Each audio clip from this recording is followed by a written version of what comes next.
Hi, everybody. Angie here, and we're going to do a little bit of yoga together, about 45 minutes or so from this little gazebo that I found here in town. I just brought a little blanket. Funny story.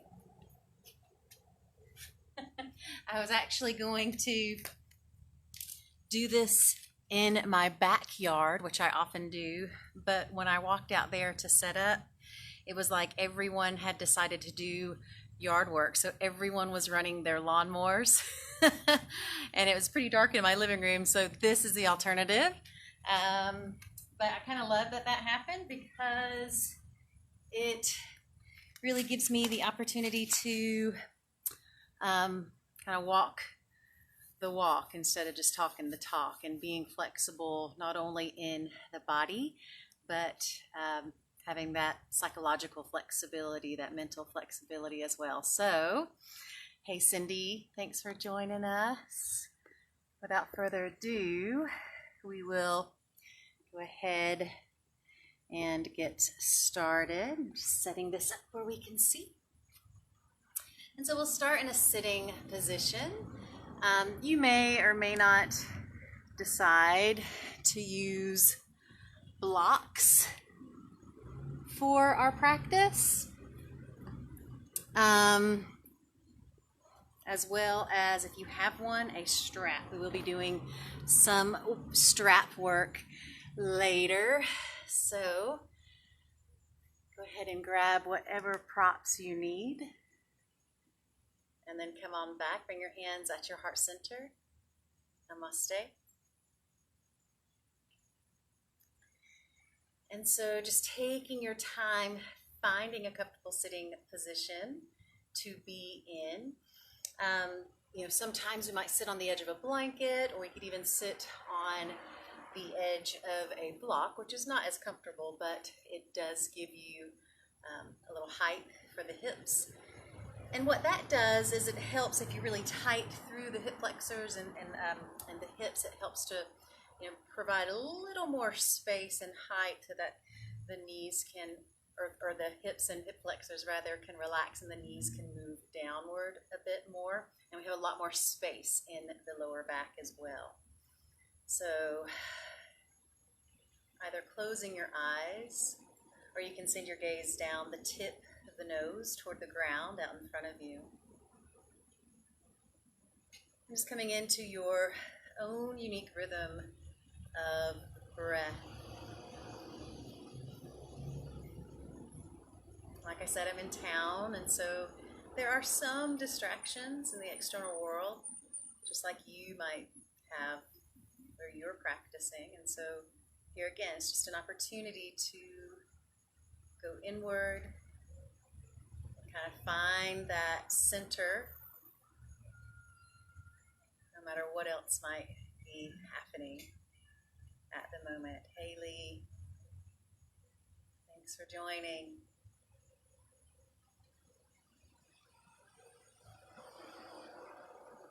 So with each inhalation, just feel yourself really extending through the midline of the body, reaching up through the crown of your head. And with each exhalation, just softening, relaxing into this sitting pose. Inhaling, extending, creating space. Exhale, soften. It's going to be here for several more rounds, and then we're going to get more active here soon, I promise.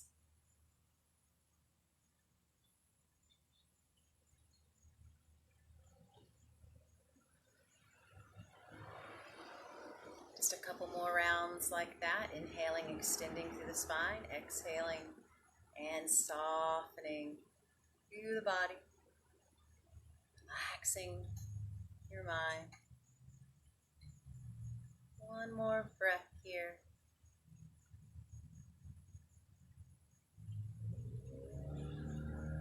And just take your time blinking the eyes open if they were closed. I'm going to have a fairly gentle practice tonight, and so take your time moving toward the back of and coming into a child's pose. And so for child's pose, we can either have the knees about hip width apart, or we can have the knees wider. Hey, Margo, thanks for joining. And then just find that good positioning. And then here, if we needed a little extra height for the head, we could stack our fists, rest the forehead onto the stacked fists. Or, of course, if it felt okay, we could just extend the arms and rest the forehead on the ground. Experiment around with this pose, especially because we end up coming into Balasana, into child's pose, quite a bit, or we will for tonight's sequencing anyways. So just a couple more breaths here. Get as long as you can through the upper body while still reaching back through the sits bones toward your heels. And you know, if your hips are up a little bit higher, that's okay. Don't worry about that. We're just reaching in those directions the best we can. So on your next in-breath, we're going to keep the hands, if your arms are extended out in front of you, shoulder width apart, and then let the hands come right underneath the shoulders, heels of the hands right underneath the shoulders. If you did take that wider stance with your knees, bring your knees back underneath the hips at this point so that we're in that alignment. And at first, you know, start activating through your core, pulling the navel in as you just sort of move back and forth gently, warming, stretching through the wrists. And if you can't tell what my fingers are doing on the ground, my fingers are spread just as wide as I can make them. And I always think about a teacher of mine, Stephanie Keach in North Carolina, saying, have big fat hands. So think about really spreading those hands apart, and then it makes things feel different. Then we're not pushing down through the heel of the hand so much and straining through the wrist, but we're able to really press through the fingers and the thumb pad. So from here, we're just going to start moving forward and back a little bit. Just that same sort of rocking motion. And again, try not to let the navel just hang here. We want to have some activation through the core, pulling that navel in. Good. And then back to center. And so now we're going to get the pelvic bowl involved. Hands stay where they are, knees stay where they are, and we're going to go into that Chakravarkasana, those pulses. So we inhale into our cow pose, sits bones and the crown of the head lift slightly, but we're really focusing on extension. And then we exhale, we pull the navel in, tucking the chin, rounding through the spine. And here we can even press to the tops of the feet to make that activation happen throughout the body. Inhale. And we're just going to move with the breath. Dog tilt. Exhale, cat. We're really kind of making these movements happen mostly from the movement of the pelvic bowl. So follow your own rhythm of breath here. And just watch your feet back behind you. A lot of times I just caught myself doing this. The toes start to kind of point in toward one another. They're big toe mounds, but instead we want to have those toes pointing straight back behind us. Let's do one more full cycle.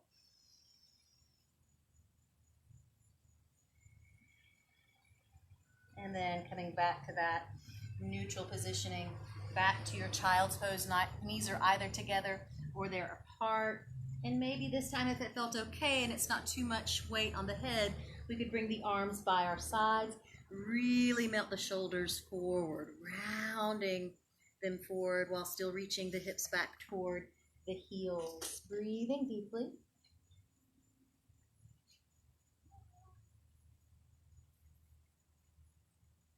And just know that child's pose is a pose that you can come to just anytime you need to take a break. Doesn't matter what I'm doing, just take that break if you need it. So slowly bring your hands beside the knees. Tuck your chin and roll yourself up to either thunderbolt or standing knees. And then from there, just back to the hands and knees. Curl your toes under. Send your hips up into that first downward facing dog. So while we're here in down dog, we're just gently nodding the head yes, shaking the head no, making sure that we're not holding the head up. You want to let gravity kind of pull the head down so that you can find length through the neck, through the cervical spine. One more breath here. And slowly lower the knees. We're going to come into a sitting position, back into our seated position. I'm going to fix the camera just a little bit. All right. So sitting up nice and tall, and so that we're all on the same page, let's have the right leg in front of the left here. So reaching that right arm out to the side, left arm up.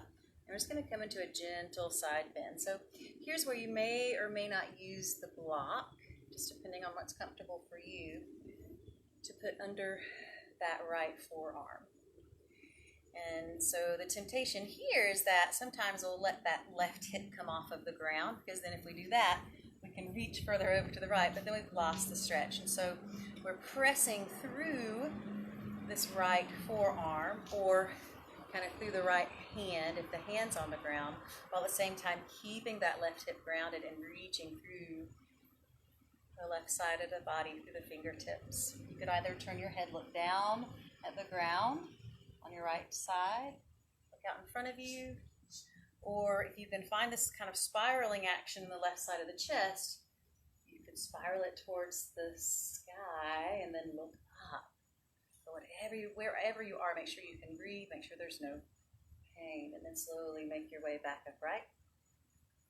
Take a second here so we can set up on the other side. We're going to place that left hand on the ground. Inhale, right arm up. Exhale, and just start moving toward that left side. And there again, if you were close enough, you could have that left forearm on the block. If you feel like putting that forearm down to the block makes things tense, makes things tight, well then don't do that. And it might be different from side to side. It often is. With one side of the body, as you probably already know, is more flexible than the other, stronger, more balanced. We have that dominant side, every one of us. So one more breath wherever you are, and then slowly start to bring yourself back upright.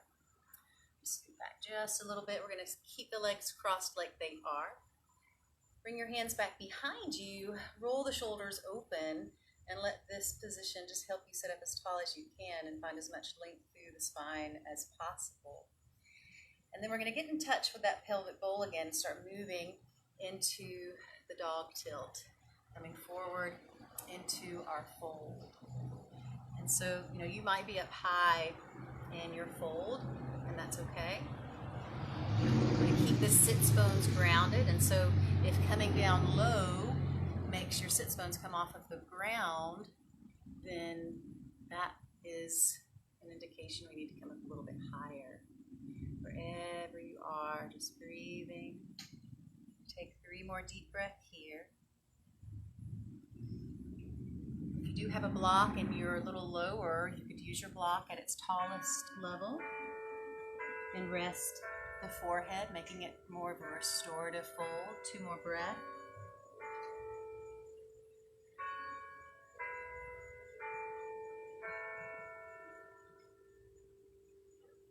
And then use your hands to help press yourself back upright.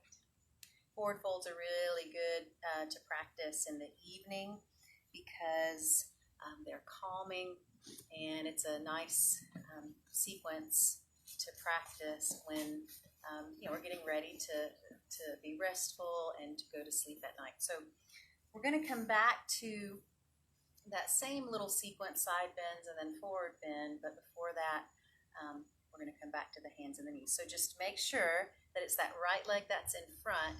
If it's not the right leg and it's the left leg, just make note of that so that when we come back to this position, we can switch the crossing of the legs, even things out. So back to the hands and the knees. We're just going to do a little bit with core strengthening while on the hands and knees. And so if you have a hard surface that you're practicing on, like I do, you might want to have a couple of blankets or a couple of mats, blanket on a mat, whatever you need here. Take care of the knees. We're going to bring that right knee a little closer into the midline. Extend the left leg back behind you and really pulling the navel in. And the tendency is to like let the navel hang here, but we're going to pull it in instead. We're going to flex the left foot and turn the pinky toe of that left foot, direct it downward toward the ground. We want to make sure that this left hip is in alignment with the right. If it felt okay, we could come into that full bird dog pose, reaching the right arm out in front of us. The arm's going to be pretty much lined up with the torso, torso with the leg. What happens is, the stacking of that left leg keeps wanting to happen. And so instead, we want to keep that left hip in alignment, directing the knee, the front of the knee, and like I said, the tips of the toes of the flexed foot downward toward the ground. Take a big breath in. As the breath flows out, lower the hand if it was lifted, lower the knee, and I'll do the same thing on the other side. Left knee's closer into the midline of the body here. We reach that right leg back behind, and see the toes want to kind of angle outward, and instead we keep the foot flexed and the pinky toe is directing downward. So if we're doing that, we have the front of the knee directing down toward the ground. If this feels okay and we can find the balance to lift that left arm, that's our next step. Remember, we're racing through the core this whole time. Notice if you're sinking down into your right shoulder, instead really pressing through the ground. Let's take one more breath here, full bird dog, or maybe your hands on the ground. And then as you exhale, if the hand is lifted, go ahead and lower it. Lower the knee, curl the toes, send your hips back up into downward facing dog. We're going to do 3 heel lifts, so keep the navel pulled in. Inhale, lift your heels, pressing back through the hands at the same time. Exhale, lower the heels down. 2 more times like that. Inhale, lifting up, and exhale, lower. 1 more time. Inhale, lifting up, and exhale, lower the heels. Lower your knees and come back into a sitting position. So this time, if you were on the same side that I was, we're going to have the left leg in front of the right. So again, just taking your time, finding this alignment as best you can. And so this time, instead of side bends, we're going to practice seated twist. Okay? So inhale, reach your right arm up. And as you exhale, circle that arm back behind us, taking the left arm across the midline of the body to the right knee, and just coming into a gentle sitting twist here.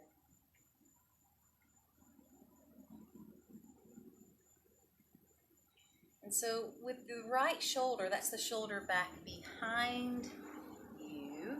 I'll turn to the side to show you what I'm talking about. That shoulder's rolled open.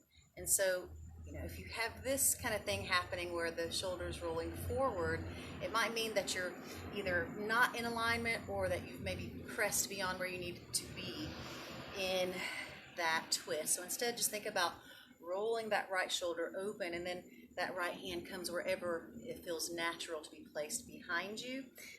Like I said before, that left hand crosses the midline, and we just twist. Same thing with the head. We're not craning the neck, to try to look way back behind us. Instead, it's just this sort of gentle positioning, so we can just gaze back. We don't want to feel any strain in the neck. Take a big breath in. As the breath flows out, we're going to turn the head only and then look out over that left shoulder. Nice little neck stretch here.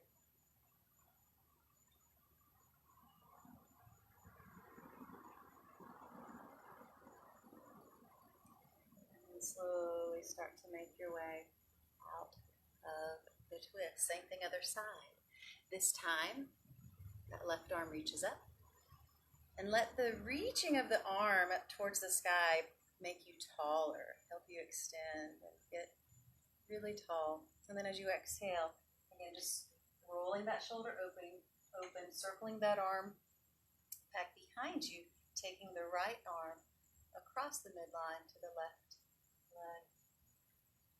And we want to relax through both shoulders as best we can. Both shoulders are sort of rolled open rather than moving up toward the ears.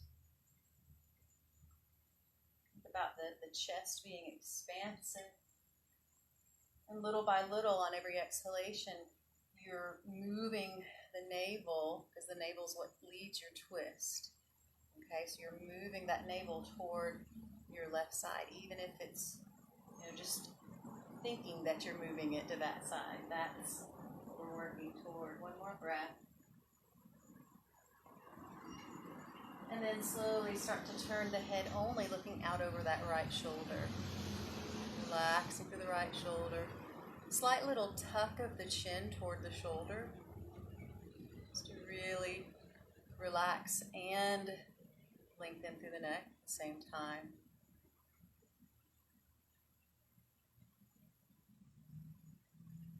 One more breath. And then slowly coming back to center. Hands back behind you. We're going to take that forward fold with the legs in this opposite crossing. As you exhale, doing just that, coming into that seated forward fold. So we're reaching out through the chest in front of us at the same time. Reaching through the sits bones back behind us. There's some mosquitoes out here tonight. And that's what's going to bring length into the back body. Remember, if you have a block handy and your feet close to the ground, you could use it under the forehead to rest.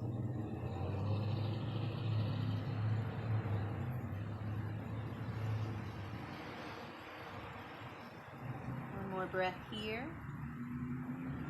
And then just using your hands to slowly press yourself back upright. Take the block, move it out of your way. Coming back to the hands and the knees.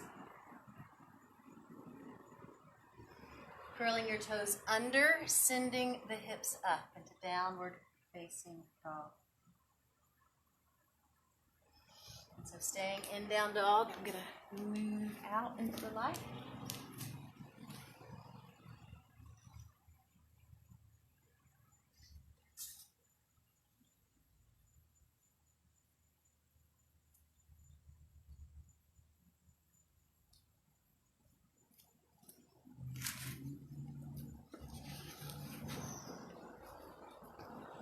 Slowly start to walk your feet up from downward facing dog until you find yourself into a forward fold. Hinging from your hips, maybe the knees are bent here. See what you need. As I try to get my camera fixed. Again, I'm on location for this practice. There you go. Great. So from that standing forward fold, go ahead and bend the knees if they're not bent already. I just have to go up. Yeah. And then we're going to slowly start to make our way back up into a standing position, mountain pose.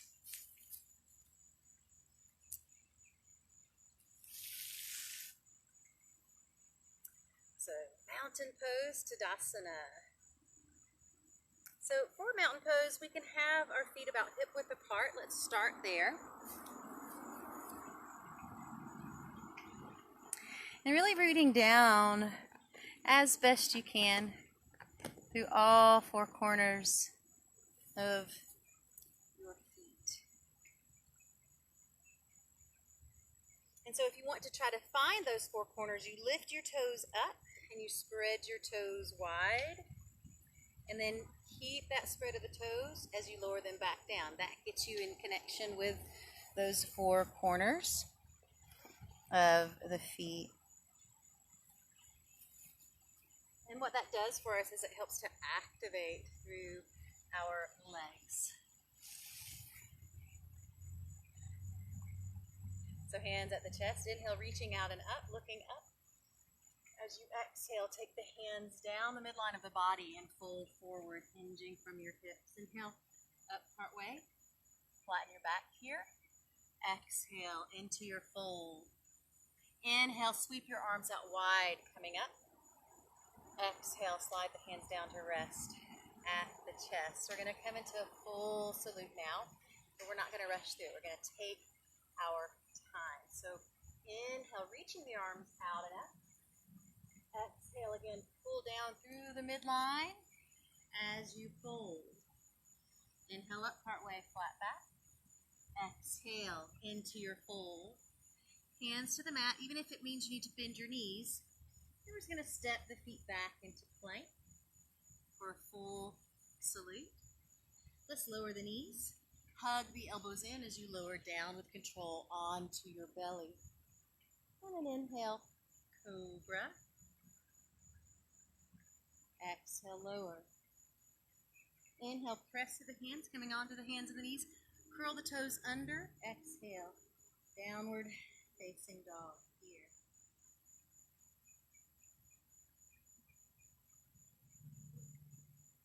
Slowly start to walk the feet back in toward the top of the mat. So if you need to take a few baby steps to do that, you can. Or you can just take giant steps forward. We're going to come up part way, flatten the back here, and then exhale into your forward fold. Inhale, sweep the arms out wide, coming up. Exhale, hands are going to rest at your chest. Good. So another salute, but this time we're going to add some lunging with it. So inhale, reaching the arms out and up. Exhale, fold. Straight down the center. Inhale, partway, flatten your back. Exhale into your fold. Again, hands to the mat. We're going to step this right foot back into a high lunge, lowering the right knee down to the mat. So if you need to stay low, hands on the ground or hands on blocks, you can do that. Or you could come upright if that feels okay. When we come upright, we're going to get a bigger stretch through this right quadricep. You can actually feel that lengthening through the top of the thigh there. If it felt okay, reach your arms up. Maybe look straight ahead, or you could add a slight back bend, reaching the chest up towards the sky, looking up toward the sky. If that's too much, just stay upright. Take a big breath. As the breath flows out, bring the hands down the midline. Hands come back down to the mat. We're going to root down through this right hand. If you need a block under that right hand for height, put it there. But otherwise, hand on the mat and just start twisting towards that left knee. Reaching the left arm up.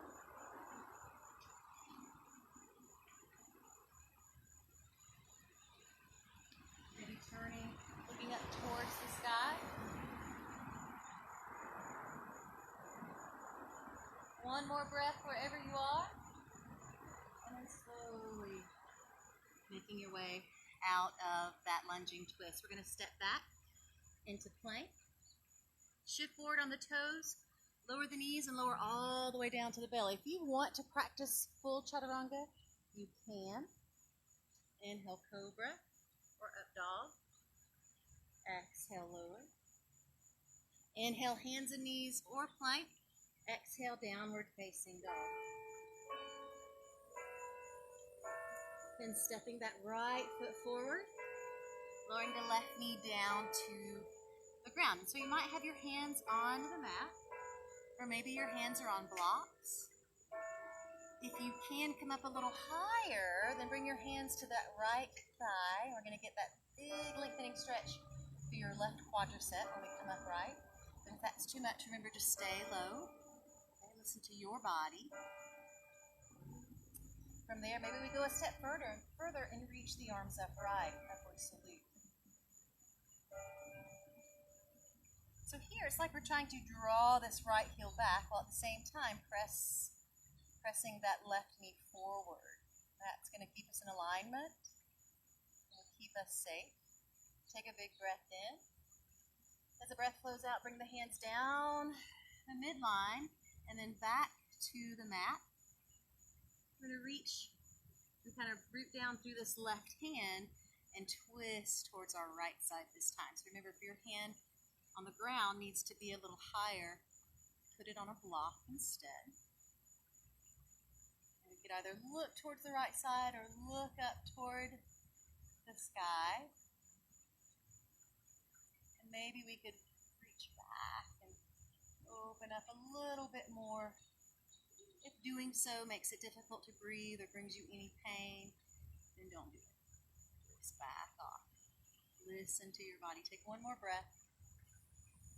And as the breath flows out, right hand comes down to the ground. We're going to lift that back knee.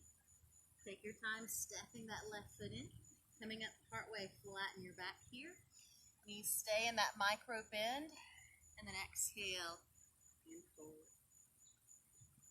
Inhale, sweep the arms out wide as you come up. Exhale, let the hands come to rest. Chest. We'll do that one more time, but this time a little faster. So inhale, reaching out and up. Exhale, forward. Inhale up, partway, flat back. Exhale, forward. Hands to the ground. Right foot steps back. Inhale. Exhale, lower the knee to the ground. Stay low or inhale, reach up. Exhale, right hand to the ground or to the block as we twist towards that left side. Big breath in. Exhale. Float that left hand down, stepping back into plank. Inhale, shifting forward. Exhale, either lower your knees or full chaturanga. Inhale, up dog with a full breath. Exhale, keep your core activated, downward facing dog. Inhale, step the right foot forward. Lower that left knee. Stay low or on your next inhalation, reach your arms up high. Exhale, left hand, reach down as we twist towards the right side. Big breath in. Exhale, float that hand down. Lifting that back knee, shifting the weight forward, stepping in, coming up part way, flat back. Inhale, exhale, fold. Inhale, slight bend through the knees, reach the arms out wide, coming up. Exhale, hands come to rest at the chest. So, we're going to do one balance pose before we come back down to the mat and just start cooling down a bit, getting ready for Shavasana. And so let's do our Vriksasana, our tree.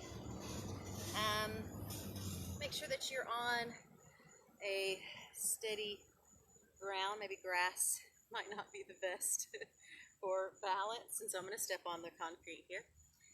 And then we have all of our different levels. We can rest the ankle over, or the heel rather, over the inside ankle and keep the feet on the ground. Or we might be able to move the foot up a little higher. Basically, we want to avoid resting the foot on the inside of the knee, okay? So toes of that right foot, no matter how high the foot goes up, are directing downward, down the inside of that left leg. We want to make sure that this support leg, this left leg, the knee is not locked. We want to have some softness there, a little micro bend there.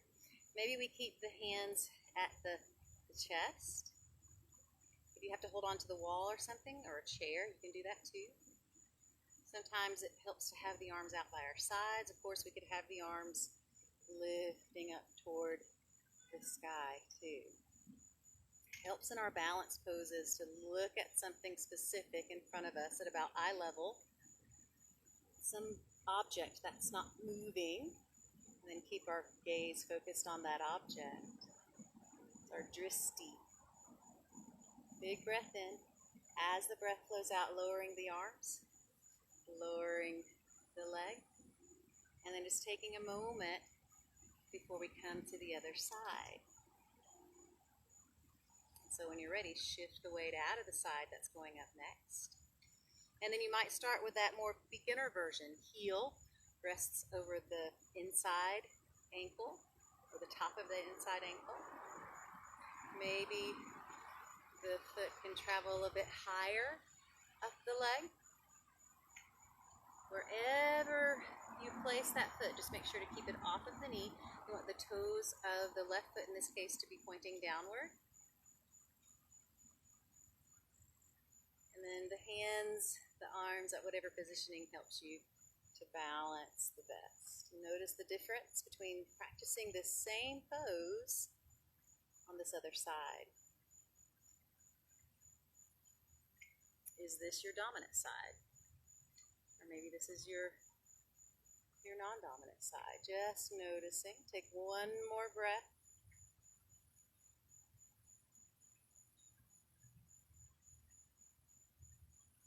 And then when you're ready, start to lower the arms, lower the leg, and then we'll come back to the top of the mat.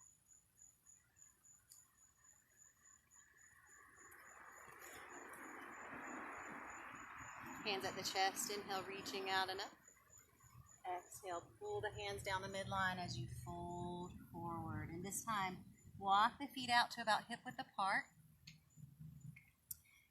Grab behind your legs and give yourself a big hug. Let the head hang. Knees are at least in a micro bend, if not bent deeper, because we want to feel this release through the lower back. So it's a bit of a hamstring stretch, yes, but it is also opening through the back body, especially lower back. And then release that hug, bring your hands down to the ground.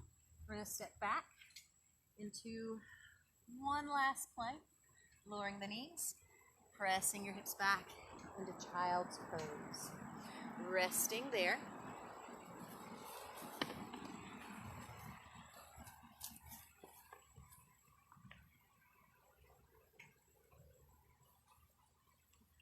And just noticing how it feels.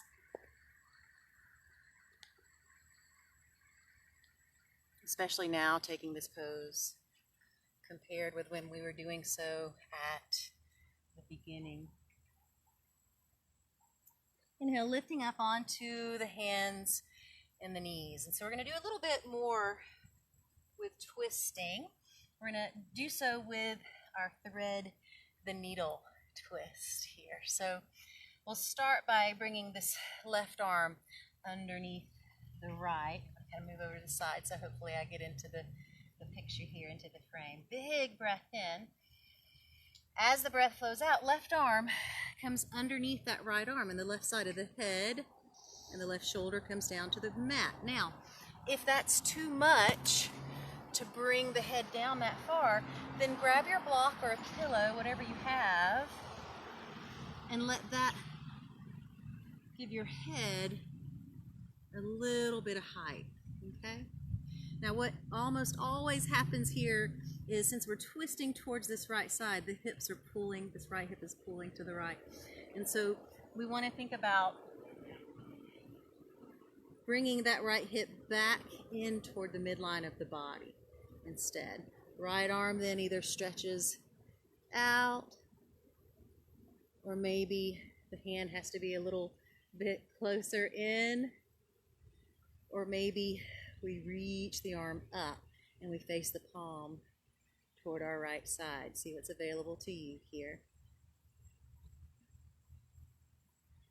Take one more breath. And then lower that right arm down. Press to the right hand as you come back up to the hands and knees. And we'll do the same thing on our other side. So hands and knees here, big breath in. As the breath flows out, right arm threads underneath the left. Turn it a little better to face. There we go. And then I can already feel this left hip is pulling out towards my left side. So again, I want to push it back in toward the midline of my body. I either extend this right arm out, or I bring that left arm out, left hand in, or I might have the left arm lifted, palm of the hand towards the left side of my mat. One more breath. And lowering that arm down. If it was lifted, pressing up, and then coming into a seated position here.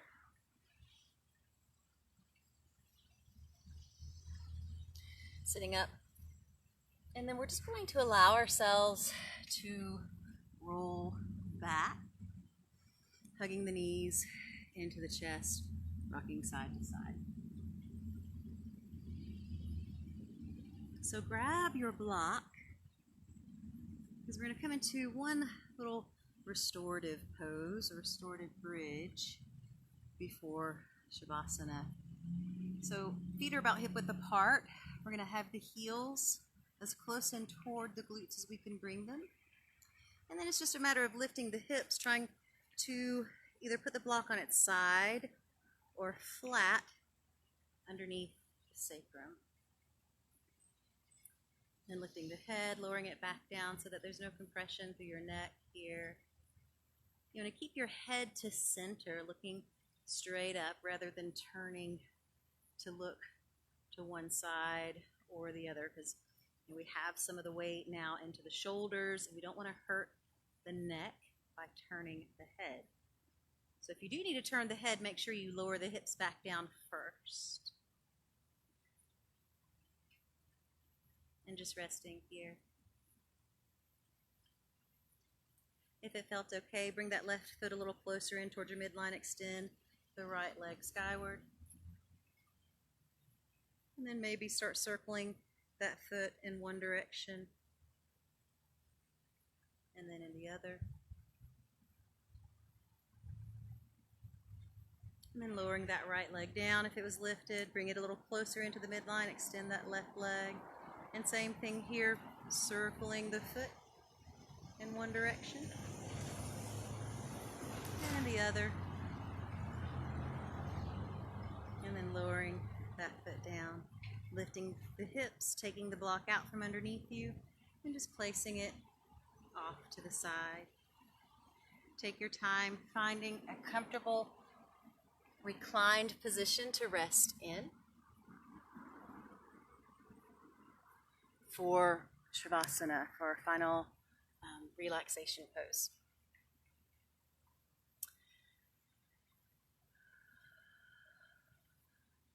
And so whatever position you land in, maybe the knees are bent with the feet on the ground, maybe there's a blanket or a pillow under your knees so you can extend the legs, or maybe you can extend the legs without any props whatsoever. Then start connecting with your breath, getting into what your resting rhythm, seeing what that is now compared to what it was when we first started. Maybe it's a little deeper. Maybe it's a little easier to take each breath.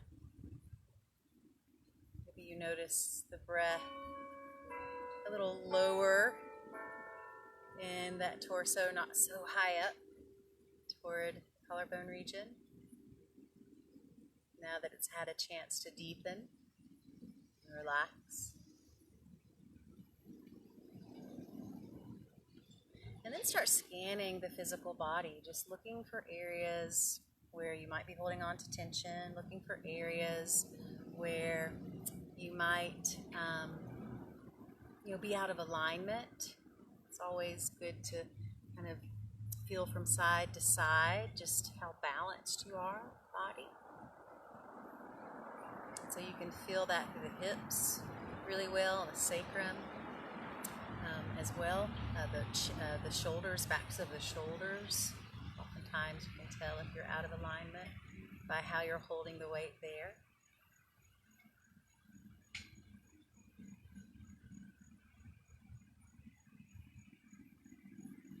And always coming back to the breath.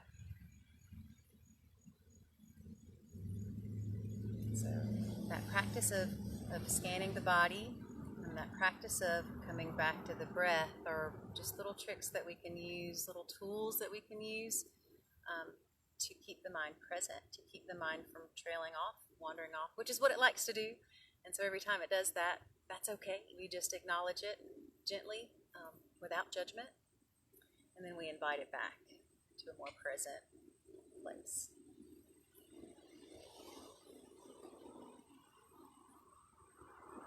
So I invite you to stay in this resting position for just as long as you would like. Thank you so much for joining me. I'll be back next Monday at 6:30, and the adventure will be what location that will be next week. So we shall see. Enjoy the rest of your evening, and namaste.